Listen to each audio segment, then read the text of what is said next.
2024 का लोकसभा चुनाव काफी नजदीक है और जैसे जैसे तारीखें नजदीक आती जा रही है, सारी पार्टियां अपनी अपनी दावे भी कर रही है जीत की और तैयारियों में भी जुटी हुई है। जी आपको बता दें कि कांग्रेस की तरफ से नए नए दावे सामने आ रहे हैं, जीत के दावे आ रहे हैं। बीजेपी, आरजेडी, सभी पार्टियां जोरों से तैयारी कर रही है। आपको बता दें कि सियासत भी अब इस मामले को लेकर के, चुनाव को लेकर के माफ कीजिएगा, खूब हो रही है। कांग्रेस प्रवक्ता राजेश राठौर ने इंडिया गठबंधन की जीत का दावा किया, तो वही जेडीयू नेता नीरज कुमार ने 3 दिसंबर के बाद इंडिया गठबंधन की बैठक होने की बात कही और साथ ही दावा किया कि पूरे देश में इंडिया गठबंधन सफल होगा। इस पर बीजेपी नेता नितिन नवीन ने पलटवार करते हुए कहा कि 2024 में नरेंद्र मोदी का कहीं कोई मुकाबला नहीं है।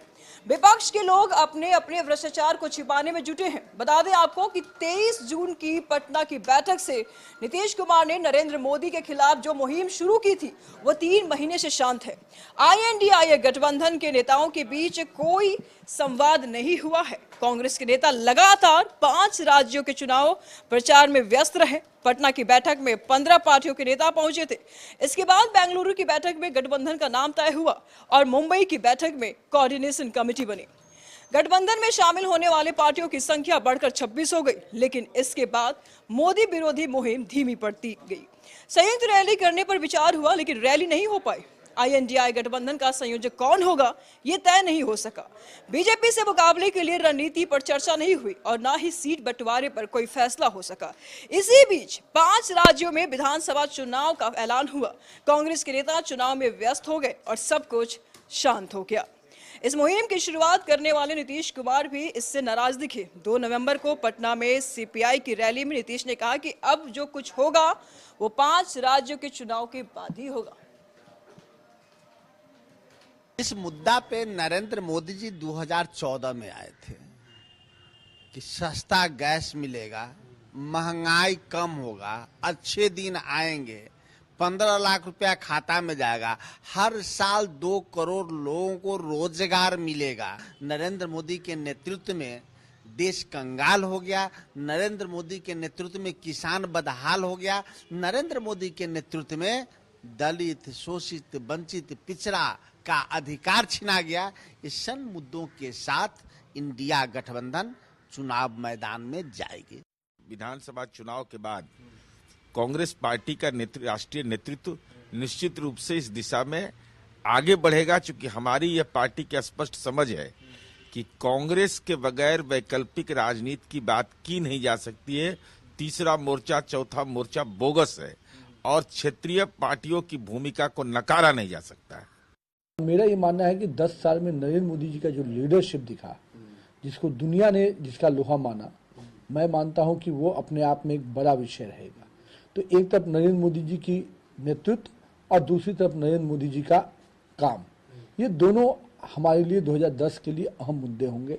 और मुझे लगता है कि इसके सामने कहीं भी विपक्ष न नेतृत्व के सामने खड़ा हो सकता है, न 10 सालों में जो हम लोगों ने जिस प्रकार से काम किया, गरीबों के आवास बनाए, गरीबों के दुख योजनाएं लाई, हर वर्ग के लिए काम किया गया। तो निश्चित रूप से 10 साल का काम और नरेंद्र मोदी का लीडरशिप के सामने विपक्ष कहीं खड़ा नहीं हो पाएगा। तो इस पर दिल्ली से लालू प्रसाद यादव ने भी बयान दिया है। जी हाँ, उन्होंने कहा कि 5 राज्यों में जो चुनाव हो रहे हैं उसके रिपोर्ट्स अच्छे आ रहे हैं। इन 5 राज्यों में हमारी जीत होगी, PM मोदी का खेल खत्म होगा। नीतीश कुमार को भी लेकर के उन्होंने बयान दिया है। क्या कुछ कहा, सुनिए आप। सब जगह जीतेंगे हम लोग, सब जगह का अच्छा रिपोर्ट आ रहा। मोदी को खत्म, मोदी का खेला खत्म है। फालतू की बात बोलता है लोग। नीतीश कुमार का कोई मुकाबला है? नीतीश कुमार का कोई मुकाबला नहीं है। चलो, फिर तमाम जानकारी के लिए संवाददाता अशोक मिश्र जी इस वक्त हमारे साथ जुड़ चुके हैं। अशोक जी, लालू प्रसाद यादव के बयान सुना आपने, इतनी कॉन्फिडेंस कहां से आ रही है लालू प्रसाद यादव के पास? क्योंकि अभी तो रिपोर्ट्स भी नहीं आई हैं और जो गठबंधन की चाल है वो भी धीमी पड़ गई है। क्या कुछ कहेंगे आप? देखिए, 3 राज्यों में चुनाव संपन्न हो चुके हैं और 2 राज्यों में चुनाव प्रचार खत्म हो गया है। कल चुनाव है 30 नवंबर को तेलंगाना और राजस्थान में। और जो फीडबैक आई है, हालांकि नेता अगर चुनाव हारते रहते हैं तब भी नेता चुनाव में जीत का दावा करते हैं। और लालू प्रसाद यादव तो 2010 में जब उस समय उनको 22 सीटें आई थी, उस समय भी वो सरकार बनाने का दावा कर रहे थे। लेकिन वो लालू प्रसाद यादव की अपनी पार्टी थी और बिहार था। लेकिन जो 5 राज्यों के चुनाव हो रहे हैं, उस 5 राज्यों में आरजेडी कहीं भी चुनाव नहीं लड़ रही है। यानी कि इंडिया गठबंधन की जीत ही आरजेडी अपना जीत मानती है। और यही वजह है कि लालू प्रसाद यादव ने दावा किया है कि जो फीडबैक आई है वो फीडबैक अच्छी है और जो विपक्षी गठबंधन है वो चुनाव जीतेगा। लालू प्रसाद के दावे का मतलब ये नहीं है कि इंडिया गठबंधन सभी राज्यों में चुनाव जीत जाएगी, लेकिन इतना ज़रूर कह सकते हैं कि विपक्षी दलों का जो इंतज़ार था वो इंतज़ार की घड़ी अब ख़त्म होने वाली है। आपने खुद बताया कि किस तरह से विपक्षी दल के नेताओं की बैठक हुई थी, उसके बाद कई कार्यक्रम बने थे, कई एजेंडे पर बातचीत हुई थी। ये भी हुआ था कि 5 राज्यों के विधानसभा चुनाव से पहले सबसे पहले मध्य प्रदेश में चुनावी रैली होगी, लेकिन कहीं कुछ नहीं हुआ। सीटों के तालमेल को लेकर के भी विपक्षी दलों में एकता नहीं बनी। समाजवादी पार्टी ने भी अपनी उम्मीदवारी खड़ी की है मध्य प्रदेश जैसे राज्यों में। तो विपक्षी एकता एक तरह से कहिए कि इन 5 राज्यों में नहीं दिखी। लेकिन इन सब के बावजूद भी विपक्ष को इस बात की खुशी है कि जो फीडबैक उसे मिल रहा है उसमें बीजेपी हार रही है। यानी कि विपक्ष की खुशी यही है कि भले ही गठबंधन न हुआ हो, लेकिन बीजेपी की हार से कहीं न कहीं विपक्ष की एकता को मजबूती मिलेगी। हालांकि 3 दिसंबर को चुनाव परिणाम घोषित होने के बाद ही कहा जा सकता है कि किसकी जीत हुई है या किसकी हार हुई है। लेकिन नेताओं को जो इंतजार था कि 5 राज्यों के विधानसभा चुनाव संपन्न होने के बाद विपक्षी एकता की मुहिम आगे बढ़ेगी। और यही वजह कि आज से नेताओं की बयानबाजी शुरू हो गई है। आपने देखा कि जदयू के नेता हों, बीजेपी के हों, कांग्रेस हों, इन सभी नेताओं ने अब बयानबाजी करना शुरू कर दिया है। इससे साफ जाहिर है कि 5 राज्यों के विधानसभा चुनाव के परिणाम आने के बाद परिणाम जो भी हो, लेकिन 2024 के लोकसभा की चुनाव की तैयारी शुरू होगी। और फिर चाहे विपक्षी एकता, अगर मान लीजिए इसमें 5 राज्यों में कांग्रेस की जीत होती है, कांग्रेस मजबूत स्थिति में होती है, तो फिर कांग्रेस की शर्त पर विपक्षी एकता बनेगी। लेकिन इन 5 राज्यों में अगर कांग्रेस की स्थिति बहुत मजबूत नहीं होती है, तब फिर विपक्षी एकता की मुहिम में कांग्रेस भागीदार होगी, वो ड्राइविंग सीट पर नहीं बैठेगी। दूसरी तरफ अगर बीजेपी चुनाव जीतती है तो बीजेपी की जो चुनावी रणनीति होगी वो रंग लाएगी और बीजेपी की मुहिम मजबूत होगी, बीजेपी के नेताओं का मनोबल बढ़ेगा। और वैसी परिस्थिति में जैसा कि नीतिन नवीन ने आज कहा है कि मोदी का कोई जवाब नहीं है, तो विपक्षी नेता बोलेंगे, लेकिन बीजेपी के नेता बोलेंगे। लेकिन अभी इंतजार करना पड़ेगा। फिलहाल कह सकते हैं कि 5 राज्यों के विधानसभा के चुनाव परिणाम पर ही चाहे इंडिया गठबंधन हो या एनडीए गठबंधन हो, इन दोनों का भविष्य टिका हुआ है। लेकिन लालू प्रसाद यादव के इस बयान से इतना तय है कि लालू प्रसाद यादव बिहार में विपक्षी एकता की मुहिम को जारी रखना चाहते हैं। वो चाहते हैं कि इंडिया गठबंधन मजबूत हो और उसके नेता नीतीश कुमार हैं, उनके की बात हो रही है अशोक जी, तो 2024 चुनाव की भी बात हो रही है। देखा जाए तो निशाने पर पीएम मोदी है, हमें पीएम मोदी को हराना है। ना हमारे पास कोऑर्डिनेटर का नाम सामने आया है, ना हमारी लोगो तय हुई है और ना ही हमारी सीट एलोकेशंस पे कुछ बात हुई है। काम काफी धीरे, यानी हम कछुए की चाल चल रहे हैं और टारगेट हमारा बहुत बड़ा है। कैसे होगा नहीं यहाँ पर? ऐसा नहीं है। आप देख लीजिए, विपक्षी दलों की बैठक लगातार हो रही है। आपने देखा भीम संसद क्या है, कल तेजस्वी यादव के यहाँ विधायकों और सांसदों की बैठक है, जदयू की बैठक लगातार चल रही है।